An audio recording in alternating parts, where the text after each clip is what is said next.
মালিক রে, আমি বড় পাপী, আমি বড় গুনাহগার।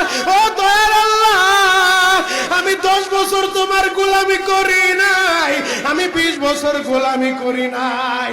আল্লাহ, আজকে মনিরুল ইসলাম শরীয়তপুরি আমার ভাই শোনা গেছে তোমারে বন্ধু বানাইলে ওই জান্নাত পাওয়া যাবে।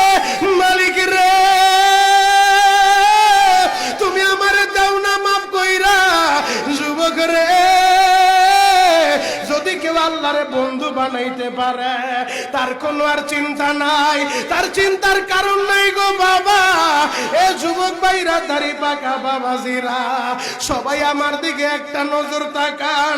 এই যে দেখেন আমি হাতের ভিতরে আহারে টিস্যু দিয়া কাফনের মতো একটা দৃশ্য বানায় ফেললাম। এমন একটা কাপড় আপনার শরীরে একদিন উঠে যাবে, আমার শরীরও একদিন উঠে যাবে। ও চেয়ারম্যান ভাইরা, ও মেম্বার ভাইরা, ও নেতা ভাইরা, ও আলেম ভাইরা, এখন কাঁদতে বলছি, শুধু কাঁদবা।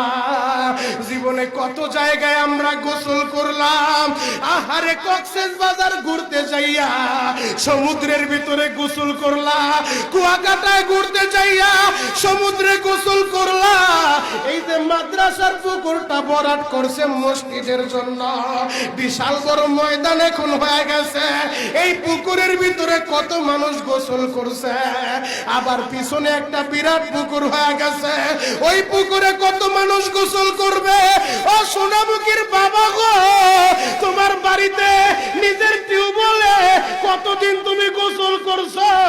তোমার বাড়িতে দামি একটা গোসলখানা বানাইছো, বিদেশি ঝর্ণা লাগাইছো, ওই ঝর্ণার পানি দিয়ে তুমি আর আমি গোসল করি।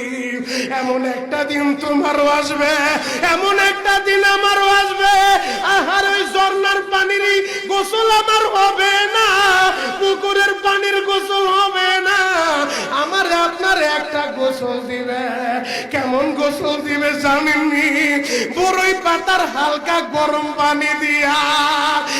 আরে মসজিদের কর্নারে পড়ে থাকা 4 পায়ার খাটিয়াটা বাড়িতে নিয়া পর্দা দিয়া একটা ব্যারিকেড দিয়া বড়ই পাতার গরম পানি দিয়া আপনারে আমার গোসল দিবে গো বাবা।